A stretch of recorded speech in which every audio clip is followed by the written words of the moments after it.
भजनम, तो आचार्य ने उसका उत्तर दिया भजनम नाम रसनम। भजन कहते हैं रस लेने को। तो कल हमने गौ माता की चर्चा की थी कि गौ माता जो जुगाली करती है, अपने खाए हुए को नीचे से उठाती है, उसको बड़ी मस्ती के साथ आनंद के साथ उसको चर्वण करती है, और उसमें जो रस मिलता है उससे वह आनंदित होती है, उसका शरीर पुष्ट होता है। ठीक इसी तरह से हम लोगों ने जो सुना, गुरुदेव के चरणों में बैठ के जो सीखा, उसको श्रवण के बाद में चिंतन मनन निधिध्यासन आदि जो कक्षाएं हैं उनमें प्रवेश करें, और उनमें प्रवेश करके उस सुने हुए को गुरुदेव के चरणों में बैठ करके सीखे हुए को अपने जीवन में उतारें। तो निश्चित रूप से किम नाम भजनम, भजनम नाम रसनम की व्याख्या हमारे जीवन में घटित होगी। एक बड़ी प्यारी सी व्याख्या है भक्ति की कि भागो ही भक्ति। आचार्य ने उत्तर दिया कि एक भक्ति की व्याख्या है भागो ही भक्ति। भाग बना देना, भाग बना देना ये भी भक्ति है। भाग कैसे बना देना? माताएं जब घर में कोई अच्छा पदार्थ, खाद्य पदार्थ बनाती हैं, बड़ा बेटा शहर गया हुआ है किसी काम से, छोटा बेटा घर में है, घर में जितने भी लोग हैं सबको जैसे खीर बनाई तो कटोरे में सबको खीर खिला दी। बड़ा बेटा नहीं है तो उसके लिए खीर का कटोरा भर के रख दिया कि मेरा बड़ा बेटा जब आएगा तब वह खा लेगा, माने उसका भाग निकाल के रख दिया। जिस तरह से माताएं किसी भी खाद्य वस्तु का भाग बनाकर घर में सबको वितरित करके खिला देती हैं, ठीक इसी तरह से हम अपने को भगवान के पक्ष का भाग बना दें, हम अपने को भगवान के पक्ष में रख दें। माने हम संसारी नहीं है। मैंने निवेदन किया था कि भगवान कृष्ण का वरद है कि ममैवांशो जीवलोके जीवभूतः सनातनः। अर्जुन ने प्रश्न किया कि ये अंश जीव तत्व क्या है, तो भगवान ने कहा जीव तत्व कुछ अलग नहीं है, ये मेरा ही अंश है। ममैवांशो, एव शब्द का प्रयोग है। एव संस्कृत में बड़ी जोरदारी से कहा जाता है, एव माने ही। भगवान ने ये नहीं कहा कि मेरा अंश है, भगवान कृष्ण ने कहा कि ये जीव मेरा ही अंश है, मतलब दूसरे का हो ही नहीं सकता, अर्थात संसारी तो ये हो ही नहीं सकता। लेकिन बड़ी विडंबना है कि हमने और आपने अपने को संसार के पाले में डाल दिया। हम संसार के हैं, हम अपने बेटे के बाप हैं, हम अपने पत्नी के पति हैं, हम अपने छोटे भाई के बड़े भाई हैं। ये सारे संबंध तो हमने स्थापित कर लिए, लेकिन हम आज तक अपने को जहां से हम आए हैं, जिस अंशी से निकल करके आए हैं, उस अंशी के अंश अपने मन से आज तक नहीं बन पाए। जबकि वास्तविकता ये है कि हम उसी के हैं और किसी के हो ही नहीं सकते। बारे मथे घृत होए बरु, बाबा तुलसी ने कितनी दृढ़ता के साथ कहा है, बारे मथे घृत होए बरु, माने असंभव चीजें चाहे संभव हो जाए। बालू से कभी तेल निकल सकता है? नहीं निकल सकता। लेकिन बाबा तुलसी कहते हैं कि चाहे बालू से तेल निकल जाए, बार मथे घृत होए, घी निकल जाए, सिकताते बरु तेल, लेकिन बिनु हरि भजन न भव तरिय। एकदम दृढ़ता के साथ कहा कि ये बिल्कुल पक्की बात है, चाहे असंभव चीजें संभव हो जाए, लेकिन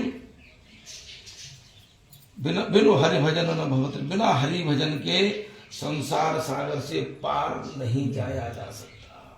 वो कैसे होगा? वो तभी संभव है कि हम अपने मन में दृढ़ता के साथ भागो है भक्ति का सहारा लें। हम अपने को संसारी न मान करके परमात्मा का अंश है ये जीव, हम परमात्मा के हैं, इस तरह से हम दृढ़ता के साथ कर लें कि हम परमात्मा के हैं और परमात्मा हमारा है, हमारा कोई और नहीं है। संसार के जितने भी लोग हैं, ट्रेन में जो सहयात्री मिले हैं, उनको हम अपने जैसा व्यवहार तो करें, लेकिन अंदर से परमात्मा मेरा है और मैं परमात्मा का हूं, ये दृढ़ता के साथ स्थापित करें। जब ये स्थापित हो जाएगा तो निश्चित रूप से हमारे अंदर की जो ग्रंथि है, हमारे अंदर जो मल विक्षेप और आवरण है, जिनके द्वारा हम संसार में आबद्ध हो गए हैं, वह मल भी हट जाएगा, विक्षेप भी चित्त से दूर हो जाएगा और आवरण हमेशा के लिए हट जाएगा। जब आवरण हमेशा के लिए हट जाएगा तो निश्चित रूप से हमें परमात्मा डायरेक्ट दिखाई देने लग जाएगा कि हम परमात्मा के हैं, परमात्मा हमारा है। जब अभिमन्यु का वध हो गया महाभारत में, अर्जुन गंधर्वों से युद्ध करने के लिए बहुत दूर चले गए थे। जब अर्जुन लौटे हैं तो अर्जुन को पता चला कि आज के चक्रव्यूह की रचना में मेरा पुत्र बलिदान हो गया, वह मारा गया। तो अर्जुन को मोह हो गया है और अर्जुन पागल जैसे हो गए, विक्षिप्त जैसे हो गए। तो भगवान कृष्ण ने से कहा कि मैं मेरे बेटे को देखे बिना नहीं रह सकता, क्योंकि नर का अवतार है, भगवान नारायण का अवतार है, अर्जुन की इच्छा पूर्ति करनी है भगवान को। तो भगवान ने अभिमन्यु की आत्मा का आवाहन किया है। अभिमन्यु की आत्मा जिस लोक में थी वहां से भगवान के आदेश से अर्जुन के सामने प्रकट हुई। भगवान कृष्ण है, अर्जुन है और कोई नहीं है। अभिमन्यु प्रकट हुआ, लेकिन अभिमन्यु अपने स्वरूप में प्रकट हुआ। अभिमन्यु जिस रूप में था उसी रूप में आया, तभी तो अर्जुन पहचान सकता था। लेकिन अभिमन्यु ने आने के बाद भगवान कृष्ण को तो प्रणाम किया है, अर्जुन को प्रणाम नहीं किया। क्योंकि जितने संबंध हैं, माता पिता पुत्र भाई, सारे संबंध केवल यहाँ के हैं। यहाँ से जाने के बाद कोई संबंध शेष नहीं रह जाता। अभिमन्यु जब आया है तो अर्जुन को प्रणाम नहीं किया। भगवान कृष्ण ने कहा कि अभिमन्यु अपने पिता अर्जुन को प्रणाम करो। तो अभिमन्यु प्रश्न करता है, भगवान कौन पिता, कौन किसका बेटा? अरे बोले ये तुम्हारे पिता अर्जुन ने, इन्होंने तुमको जन्म दिया था, ये तुम्हारे जन्मदात्री पिता हैं। उसने कहा प्रभु मैं नहीं जानता, पता नहीं मेरे कितने असंख्य जन्म हो गए और उन असंख्य जन्मों में मैं जाने कितने पिताओं का बेटा हो गया। हर एक जन्म में एक एक पिता मुझे मिला इनके जैसा, और हर एक जन्म में मैं भी बाप बना। किन किन को मैं पहचानूं? हजारों जन्म हो चुके हैं, उन हजारों जन्म में किस पिता की याद रखूं, किस बेटा की याद रखूं? ये नाता केवल यहीं तक का था। मेरी यात्रा चल रही थी, मेरी यात्रा पूरी हुई और मैं अपने धाम को चला गया। आपकी आज्ञा से मैं आपके दर्शन करने आया हूं।